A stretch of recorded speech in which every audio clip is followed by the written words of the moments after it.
Hi friends, ఇవాళ నేను చేయబోయే రెసిపీ పాలక్ రైస్.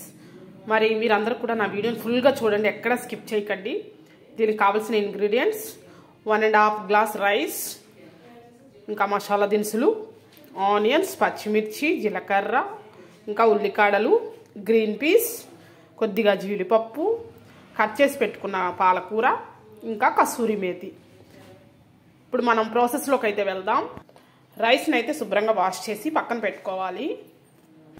కుక్కర్లో ఆయిల్ వేసి బాగా కాగాక ఆనియన్స్, పచ్చిమిర్చి, ఉల్లికాడలు, జీలకర్ర అన్నీ వేసి బాగా ఫ్రై చేసుకోవాలి.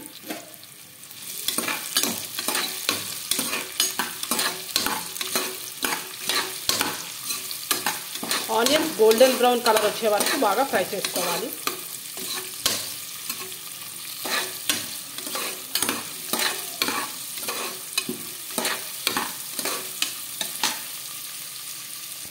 ఆనియన్స్ బాగా ఫ్రై అయిపోయి ఇప్పుడు దీనిలో మసాలా దినుసులు అయితే వేసుకొని వీటిని కూడా ఒకసారి బాగా ఫ్రై చేసుకోవాలి.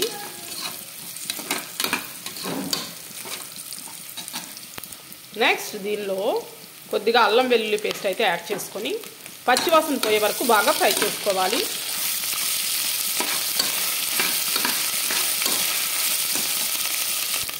నెక్స్ట్ దీనిలో గ్రీన్ పీస్ అయితే యాడ్ చేసుకోవాలి. వీటిని కూడా ఒకసారి బాగా ఫ్రై చేసుకోవాలి.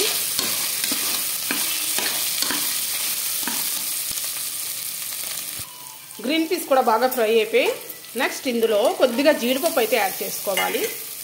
ఒక్కసారి దీన్ని కూడా బాగా ఫ్రై చేసుకోవాలి.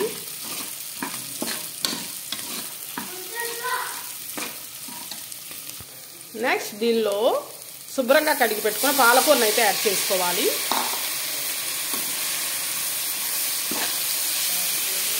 పాలకూరని కొద్దిగా మగ్గనివ్వాలి.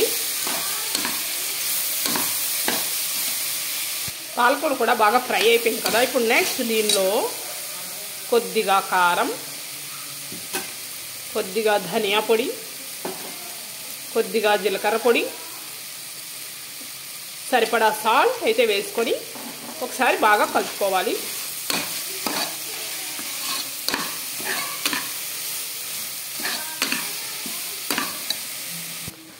నెక్స్ట్ దీనిలో 1.5 గ్లాస్ రైస్కి 3.5 గ్లాస్ వాటర్ అయితే యాడ్ చేసుకోవాలి.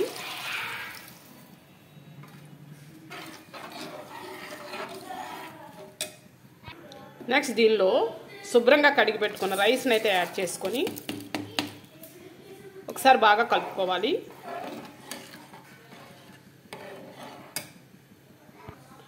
ఫైనల్గా దీనిలో కొద్దిగా గరం మసాలా పౌడర్, కొద్దిగా కసూరి మేతి కూడా యాడ్ చేసి మరొకసారి బాగా కలుపుకోవాలి. కుక్కర్ మూత పెట్టి ఒక 3 విజిల్స్ అయితే రానివ్వాలి. వేడివేడి పాలక్ రైస్ రెడీ. చూస్తూనే నోరు ఊరుతుంది కదా. ఇది ప్లేట్లో అయితే సర్వ్ చేసుకుంటున్నాను. ఎంత యమ్మీగా ఉందో చూడండి. ఇది వేడివేడిగా తింటే సూపర్గా ఉంటుంది ఫ్రెండ్స్. మరి మీరు కూడా ఒకసారి ట్రై చేయండి. నా వీడియో నచ్చితే సుజాత అఫీషియల్ ఛానల్ సబ్స్క్రైబ్ చేసుకోవడం మాత్రం మర్చిపోకండి ఫ్రెండ్స్. బాయ్ అందరికీ.